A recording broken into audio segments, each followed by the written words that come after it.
সংস্কারের জন্য অপেক্ষা নয় যে নির্বাচন কমিশন বলেছে যে নির্বাচন হচ্ছে মানুষের ভোটাধিকারের মাধ্যমে একটি গণতান্ত্রিক সরকার প্রতিষ্ঠা করে গণতান্ত্রিক অর্ডার ফিরিয়ে আনে।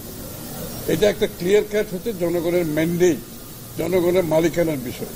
আর সংস্কার হচ্ছে যেটা কারেক্টলি বলেছে, সংস্কার হচ্ছে চলমান প্রক্রিয়া।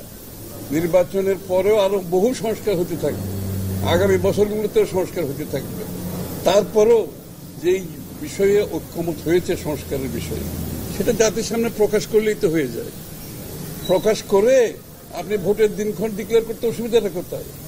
জাতির সামনে ডিক্লেয়ার করেন যে সবাই, ডক্টর ইউনূস সাহেবও তো বলেছেন যে ঐক্যমতের পরিপ্রেক্ষিতে সংস্কার হবে। কোথায় ঐক্যমত হয়েছে আমাদের বলেন না।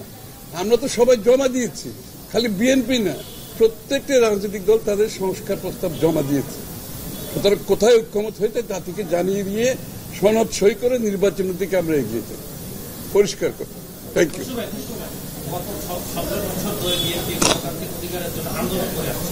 গতকাল একটি রাজনৈতিক দলের নেতারা বলছেন বিএনপি নির্বাচন করছে শুধু ভোটের জন্য, ক্ষমতায় যাওয়ার জন্য। ভোটের জন্য তো নির্বাচন হয়, অবশ্য ভোটের মাধ্যমে তো ক্ষমতায় যাবে। এটা কি যারা গণতন্ত্র বিশ্বাস করে তারা তো এটাই মনে করবে, তাই না? ভোট হবে, ক্ষমতায় যাবে, জনগণের নির্বাচিত সদস্যরাই নির্বাচিত হয়ে সংসদে যাবে, ক্ষমতায় যাবে। এটাই তো গণতন্ত্র। এটা বুঝতে অসুবিধা হওয়ার কোনো কারণ তো নেই। ধন্যবাদ।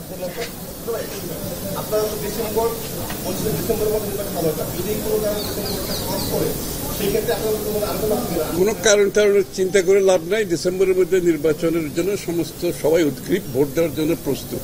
অন্য কোনো কারণ এনে গণতন্ত্রের পক্ষে বিপক্ষে একটা শক্তির এখন কারা গণতন্ত্র চায় আর গণতন্ত্র চায় না, কারা কারা বাংলাদেশে গণতান্ত্রিক অর্ডার চায়, কারা চায় না, এই বিষয়গুলো জনগণকে সিদ্ধান্ত নিতে দেই আমরা। জনগণ তো বোকা না, বাংলাদেশের মানুষ, তারা তো সবকিছু ফলো করতেছে, খেয়াল করতেছে, তাই না? ধন্যবাদ।